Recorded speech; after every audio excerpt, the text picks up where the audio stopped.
Halo teman-teman, kembali dengan saya Januari Sihotang.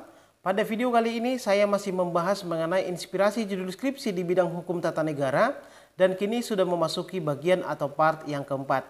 Namun kalau teman-teman ingin menonton inspirasi judul skripsi yang saya bagikan di tahun 2022, 2021, dan 2020, silakan dicek kembali di playlist mengenai skripsi. Nah, kita langsung saja teman-teman ke judul yang pertama. Kali ini kita akan membahas mengenai pengangkatan penjabat kepala daerah.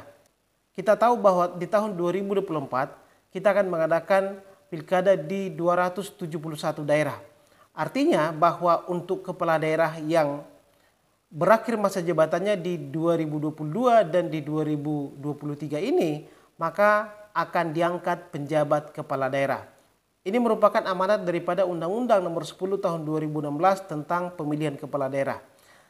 Sesungguhnya ada beberapa masalah di sini karena kalau kita lihat bahwa penjabat kepala daerah khususnya yang diangkat pada tahun 2022 itu akan melaksanakan masa jabatannya lebih dari 1 tahun. Artinya bahwa penjabat kepala daerah tersebut akan melaksanakan tugas-tugas atau wewenang yang sangat penting atau sangat urgen di dalam penyelenggaraan pemerintahan daerah. Misalnya di dalam hal mutasi pejabat, lalu kemudian mengenai pembahasan anggaran pendapatan dan belanja daerah atau APBD. Nah, ini menjadi suatu persoalan tersendiri di dalam pengangkatan penjabat kepala daerah. Apalagi kemudian kalau kita lihat ada beberapa hal khususnya mengenai prosedur dan syarat pengangkatan para penjabat kepala daerah ini. Kita tahu bahwa di dalam peraturan perundang-undangan kita tidak diatur dengan secara komprehensif mengenai bagaimana prosedur sesungguhnya pengangkatan penjabat kepala daerah ini. Bagaimana proses seleksinya, kemudian bagaimana proses fit and proper testnya dan segala macam. Bahkan syarat-syaratnya juga tidak terlalu diatur secara komprehensif. Misalnya, apakah mantan tentara ataupun mantan polisi itu bisa langsung diangkat sebagai pejabat di kalangan sipil atau seperti apa. Karena bagaimanapun, walaupun seseorang itu menjadi petinggi di TNI dan Polri, tetapi itu tidak sama ketika dia diterjunkan di dalam jabatan publik ataupun di dalam jabatan sipil. Lalu kemudian mengenai fit and proper testnya, mengenai seleksinya, pengangkatan tersebut sangat tergantung kepada Presiden dan juga Menteri Dalam Negeri. Artinya di sini karena jabatan ini merupakan jabatan yang menyelenggarakan pemerintahan daerah bahkan lebih dari 1 tahun, bahkan akan melewati masa-masa penting di dalam penyusunan anggaran pendapatan dan belanja daerah, maka seharusnya ada proses seleksi, ada proses rekrutmen yang lebih berkualitas. Dan persoalan yang terakhir adalah sesungguhnya bagaimana kewenangan daripada penjabat kepala daerah ini. Apakah kewenangan penjabat kepala daerah ini sama seperti kepala daerah atau wakil kepala daerah terpilih melalui pemilihan secara langsung, atau kewenangan penjabat kepala daerah sama dengan PLH ataupun PLT. Kalau misalnya kewenangan penjabat kepala daerah sama dengan PLA atau PLT, maka kemudian ini akan menimbulkan persoalan tersendiri di dalam penyelenggaraan pemerintahan daerah.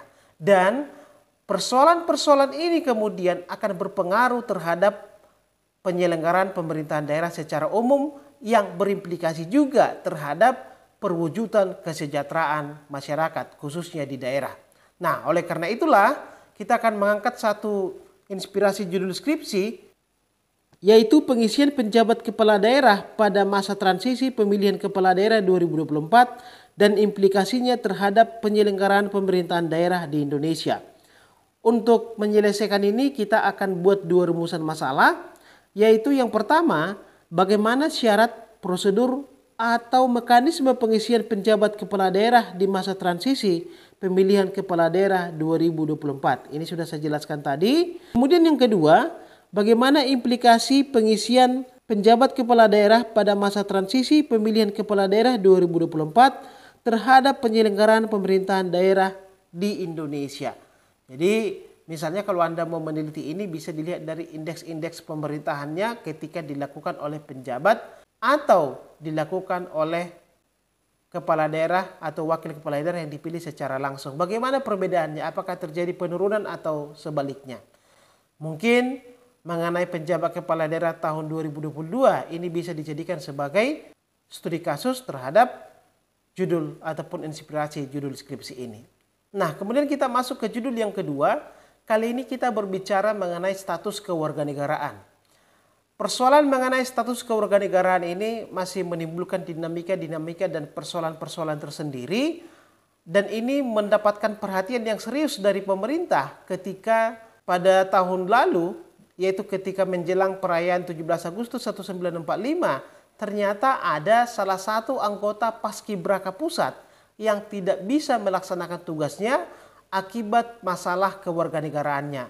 Kalau teman-teman masih ingat, itu namanya adalah Gloria Natapraja. Pada awalnya dia sudah ikut seleksi dan sudah lolos sampai ke tingkat pusat, tetapi pada akhirnya tidak bisa mengikuti pengibaran bendera di Istana Negara karena bermasalah dengan status kewarganegaraannya. Menurut Undang-Undang Nomor 12 Tahun 2006 tentang kewarganegaraan, bahwa anak yang lahir sebelum lahirnya undang-undang kewarganegaraan tersebut harus didaftarkan oleh orang tuanya supaya kemudian dia mendapatkan status kewarganegaraan. Tetapi ternyata bahwa orang tua daripada si Gloria ini tidak mendaftarkan anaknya sehingga status kewarganegaraannya itu menjadi tidak jelas. Karena status kewarganegaraannya tidak jelas, maka dia tidak bisa mengikuti yang namanya pengibaran bendera di Istana Negara. Dan ini tentu menjadi sebuah persoalan yang sangat merugikan dan membebani mental daripada si Gloria. Dan perlu kita tahu bahwa mungkin masih banyak orang-orang seperti Gloria di luar sana yang tidak pernah viral seperti Gloria. Nah, untuk menyelesaikan ini sesungguhnya sudah ada putusan MK nomor 80 tahun 2016 dan ini nanti bisa Anda jadikan sebagai sebuah studi kasus bagaimana dinamika di dalam status kewarganegaraan itu. Nah, oleh karena itu kita akan coba angkat tema ini dalam satu judul, yaitu pengaturan kewarganegaraan ganda berdasarkan putusan MK nomor 80 PUU 16 tahun 2016. Untuk menyelesaikan ini kita buat dua rumusan masalah. Yang pertama, bagaimana pengaturan kewarganegaraan ganda di Indonesia menurut Undang-Undang Nomor 12 Tahun 2006 tentang kewarganegaraan. Jadi permasalahan kewarganegaraan ganda ini seringkali muncul ketika terjadi perkawinan campuran antara warga negara Indonesia dengan warga negara asing. Lalu kemudian yang kedua, bagaimana pengaturan kewarganegaraan ganda berdasarkan putusan MK Nomor 80 PUU 14 Tahun 2016. Jadi nanti Anda baca bagaimana pengaturan di Undang-Undang Nomor 12 Tahun 2006, lalu kaitkan dengan putusan MK tersebut. Apa perbedaan-perbedaannya? Lalu kemudian dari sinilah Anda bisa melihat bagaimana desain ideal daripada pengaturan kewarganegaraan ganda. Nah, kemudian kita masuk ke judul yang ketiga. Ini terkait dengan pengujian undang-undang oleh warga negara asing. Permasalahan pengujian undang-undang oleh warga negara asing menjadi viral karena beberapa waktu yang lalu ada warga negara asing yang terkait kasus Bali 9 di mana mereka divonis mati oleh Mahkamah Agung. Lalu sebagai langkah hukum terakhir, warga negara asing tersebut yang diwakili oleh pengacaranya mencoba untuk menguji pidana mati terhadap Undang-Undang Dasar 1945. Karena menurut mereka bahwa hak untuk hidup bukan hanya hak yang harus dijamin untuk warga negara Indonesia, tetapi juga untuk warga negara asing. Bagaimanapun, hak hidup bukan hanya hak konstitusional, tetapi juga merupakan hak asasi manusia yang dimiliki oleh seluruh manusia di muka bumi. Pertanyaannya kemudian, apakah warga negara asing ini memiliki legal standing di dalam pengujian undang-undang di Indonesia? Walaupun yang diujikan memang adalah hak daripada semua orang. Kalau kita lihat di dalam Undang-Undang MK bahwa salah satu syarat di dalam legal standing pengujian undang-undang adalah harus warga negara Indonesia. Kalau dari secara normatif yuridis sesungguhnya bahwa keberadaan daripada warga negara asing untuk menguji undang-undang terhadap undang-undang dasar di Mahkamah Konstitusi sudah batal. Tapi bagaimanapun ada dinamika-dinamika, ada teori-teori, ada persoalan-persoalan tersendiri di sana yang perlu Anda teliti untuk mendapatkan kejelasan ataupun kepastian hukumnya. Oleh karena itu tema ini sangat menarik untuk Anda teliti dengan inspirasi judul skripsi, yaitu kedudukan hukum warga negara asing dalam pengujian undang-undang di Mahkamah Konstitusi. Kedudukan hukum ini sama dengan legal standing ya. Untuk menyelesaikan ini kita masukkan dua rumusan masalah. Yang pertama, bagaimana pengaturan kedudukan hukum dalam pengujian undang-undang di Indonesia. Jadi di sini Anda menjelaskan bagaimana pengaturan mengenai legal standing itu secara umum, apa syarat-syaratnya, kemudian di mana pengaturannya. Lalu rumusan masalah yang kedua, bagaimana kedudukan hukum warga negara asing dalam pengujian undang-undang di Mahkamah Konstitusi setelah putusan MK nomor 2-3 PUU 5 tahun 2007. Nah, di sini sesungguhnya sudah diatur ya, di putusan MK nomor 2 dan 3 tahun 2007 ini sudah diatur lebih detail bagaimana mengenai legal standing daripada pemohon pengujian undang-undang di Mahkamah Konstitusi. Tapi setelah putusan MK ini pun ada dinamika yang terjadi mengenai syarat legal standing pengujian undang-undang di Mahkamah Konstitusi. Silakan nanti dicek ya. Nah, selanjutnya kita masuk ke judul yang keempat, yaitu mengenai hak dipilih ASN. Jadi pada video kali ini kita akan membahas mengenai hak dipilih, bukan mengenai hak pilih. Di dalam konsep pemilu bahwa semacam teori bahwa hak pilih itu harus dibuka seluas-luasnya dan hak dipilih itu kalau boleh ditutup sesempit-sempitnya. Kenapa demikian? Karena untuk hak memilih itu harus diberikan keran kebebasan bagi semua orang. Sedangkan untuk hak dipilih kita harus menyeleksi bahwa orang-orang yang dipilih baik itu untuk menjadi eksekutif maupun legislatif adalah orang-orang yang terpilih, adalah orang-orang yang memang berkapasitas. Nah, oleh karena itu harus ada syarat-syarat tertentu untuk menjadi seorang anggota DPR, DPRD, DPD maupun presiden dan wakil presiden. Nah, hal ini terjadi juga terhadap seorang ASN, di mana kalau kita lihat di dalam undang-undang mengenai pemilu, ketika seorang ASN mencalonkan diri menjadi anggota legislatif ataupun menjadi capres maupun cawapres, maka si ASN tersebut harus terlebih dahulu mengundurkan diri. Nah, pengaturan ini sesungguhnya ada manfaat dan mudaratnya. Manfaatnya adalah kewajiban untuk seorang ASN mengundurkan diri ketika dia mencalonkan diri menjadi anggota legislatif ataupun eksekutif, maka akan meminimalisir terjadinya potensi penyalahgunaan wewenang oleh si ASN tersebut. Bagaimanapun ketika dia sebelumnya aktif sebagai ASN, maka akan berpotensi dia menyalahgunakan jabatannya untuk kepentingannya di pemilihan umum. Tetapi mudaratnya adalah bahwa yang namanya hak dipilih ini adalah hak asasi daripada warga negara yang harus diberikan kepada orang-orang yang memang mampu dan layak untuk itu. Nah, disinilah letak persoalannya, kira-kira bagaimana desain idealnya ketika seseorang ASN akan mencalonkan diri menjadi anggota legislatif dan juga calon eksekutif. Baik itu di capres maupun di kepala daerah, wakil kepala daerah. Kemudian yang kedua yang perlu diteliti juga, kenapa kemudian di profesi-profesi yang lain selain ASN tidak ada kewajiban untuk mengundurkan diri. Hanya kemudian diberikan kesempatan untuk cuti sementara selama dia menduduki masa jabatan tersebut. Jadi misalnya notaris, kemudian advokat, akuntan, dia tetap bisa menjalankan profesinya ketika dia sudah menyelesaikan masa jabatan tersebut. Nah, untuk menyelesaikan ini kita akan angkat dalam satu judul skripsi, yaitu tinjauan yuridis hak dipilih ASN dalam pemilihan umum. Ada dua rumusan masalah untuk ini. Yang pertama, faktor-faktor apa saja yang menyebabkan sehingga ASN harus mengundurkan diri dari status ASN ketika mencalonkan diri dalam pemilihan umum. Apa faktor-faktornya? Nah, di sini tentunya adalah masalah netralitas ataupun penyalahgunaan wewenang.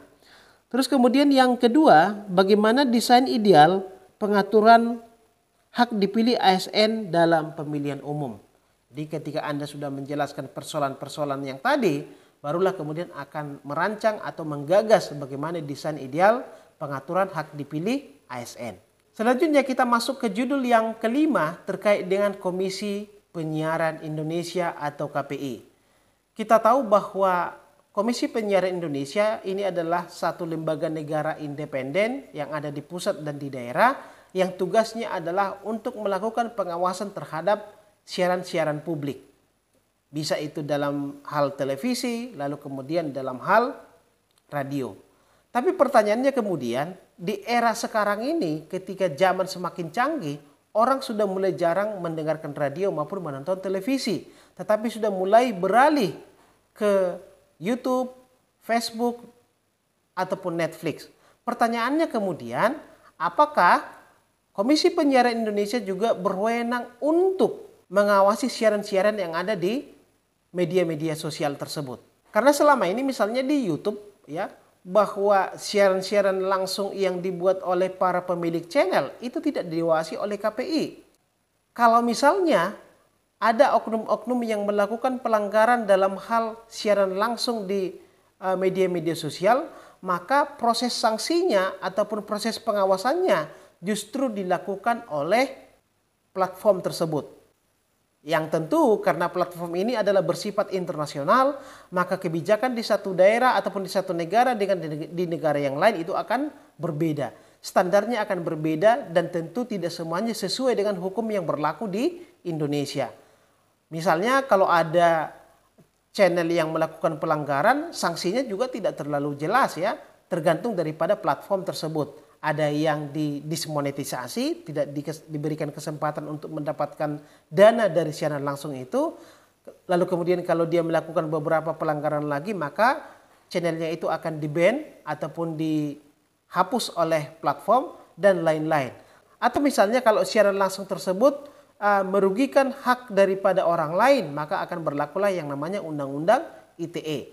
Nah, ketidakpastian hukum di dalam proses pengawasan siaran langsung yang dilakukan oleh media sosial ini kemudian menjadi salah satu ruang kosong di dalam penegakan hukum. Makanya kemudian KPI sebagai lembaga negara yang diberikan kewenangan untuk mengawasi siaran-siaran langsung publik harus diberikan kewenangan untuk ini. Oleh karena itulah untuk mengkaji bagaimana desain daripada kewenangan KPI di dalam mengawasi siaran langsung yang dilakukan oleh media sosial ini, maka kita akan mencoba membahasnya di dalam satu judul skripsi, yaitu tinjauan yuridis kewenangan Komisi Penyiaran Indonesia atau KPI dalam mengawasi media digital, khususnya mengenai siaran langsung kalau misalnya Anda mau meneliti ini.